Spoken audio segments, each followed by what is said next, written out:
Hello friends, आज हम बात करने वाले हैं चाइना के एक वेरी फेमस और super romantic series love in the age of divorce के एपिसोड नंबर 13 के बारे में।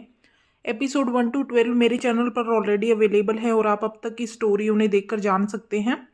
एपिसोड 13 की स्टोरी स्टार्ट होती है जब फू येन चेंग आज पेनी के ऑफिस में आया होता है।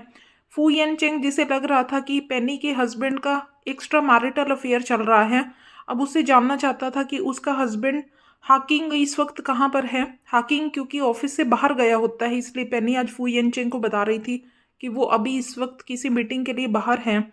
इतना सुनने के बाद फू येन चेंग आज पेनी को लेकर एक रेस्टोरेंट में आया हुआ था।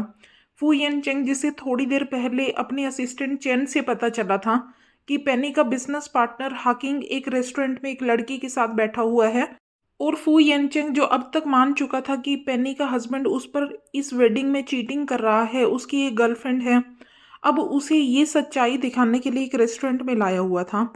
फू येनचेंग और पेनी जिस रेस्टोरेंट में पहुंचते हैं, वहां पर पहले से ही पेनी का बिजनेस पार्टनर हाकिंग अपनी गर्लफ्रेंड के साथ बैठा हुआ था। हाकिंग वहां पर येनचेंग और पेनी को देखकर आज काफ़ी ज़्यादा शॉक्ड हो जाता है। वो कभी भी नहीं चाहता कि येनचेंग कभी भी हाकिंग और पेनी का जो मैरिज का झूठ बोला हुआ है वो कभी भी पकड़ पाए, लेकिन इस वक्त येनचेंग उसके बिल्कुल सामने था। येनचेंग आज हाकिंग से पूछ रहा था कि क्या वो पेनी से प्यार नहीं करता, क्या वो अपने सामने बैठी हुई लड़की से प्यार करता है। और तभी आज पेनी के बिजनेस पार्टनर हाकिंग ने येनचेंग को झूठ बोला था। वो उससे बोल रहा था कि वो अपनी वाइफ पेनी से बेहद ज़्यादा प्यार करता है, और इतना सुनते ही हाकिंग की रियल लाइफ की गर्लफ्रेंड उसे वहां पर हिट करके चली जाती है। पेनी और येनचेंग जब इस रेस्टोरेंट में खड़े थे, तभी आज पेनी की सौतेली बहन वहां पर पहुंचती है। पेनी की सौतेली बहन, जिसने येनचेंग को आज देखा था, उसे याद आ रहा था कि आज से 3 साल पहले जब पेनी की सौतेली बहन एक दिन रोड क्रॉस कर रही थी, तभी इस लड़के ने उसकी जान बचाई थी, और उसी दिन ही पेनी की सौतेली बहन को उस लड़के से प्यार हो गया था। पेनी की सौतेली बहन ने तब से लेकर अब तक इन 3 सालों में उस लड़के को बहुत ज़्यादा ढूंढने की कोशिश की है, लेकिन उसे पता चला था कि वो इस देश में ही नहीं है, वो यहाँ से अमेरिका शिफ्ट हो गया है।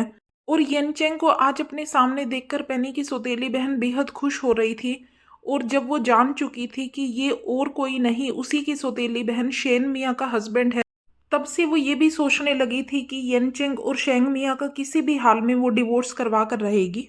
थोड़ी देर के बाद आज फू येनचेंग को अपने असिस्टेंट चेन से पता चला था कि पिछले कुछ दिनों में पेनी के जितने भी कॉन्ट्रैक्ट्स थे, उन सब क्लाइंट्स ने उससे काम करवाने से मना कर दिया है, क्योंकि उसने अपना सारा टाइम येनचेंग के प्रोजेक्ट को दे दिया है।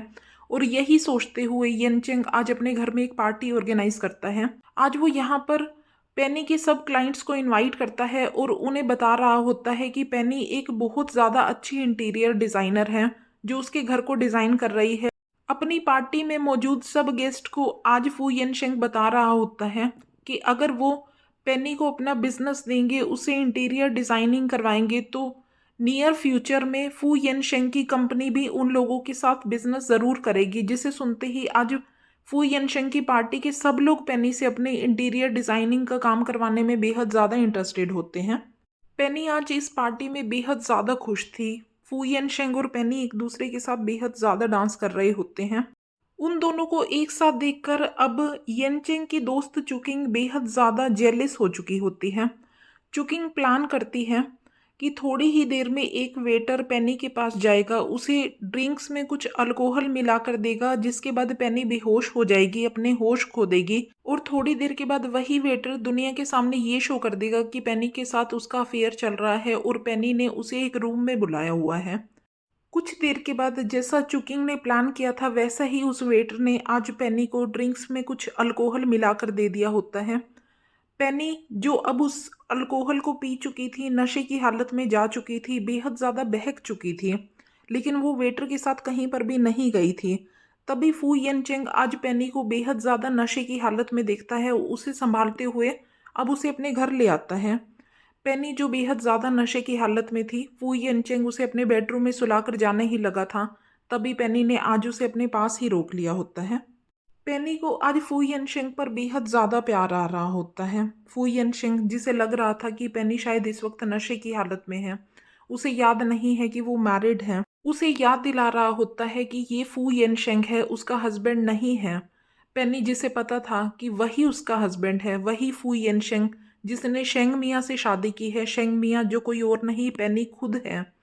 पेनी आज फू येनशेंग की इन सब बातों को सुन रही होती है और उसे बताना शुरू करती है कि उसके सामने वाला शख्स ही उसका हस्बैंड है, फू येनशेंग ही उसका हस्बैंड है। फू येनशेंग जो पेनी से बेहद ज़्यादा प्यार करता है, अब उसकी इन सब बातों को सुनकर उसकी तरफ खींचा चला गया था। फू येनशेंग जो अब पेनी से बेहद ज़्यादा प्यार कर रहा होता है। अगला दिन होता है।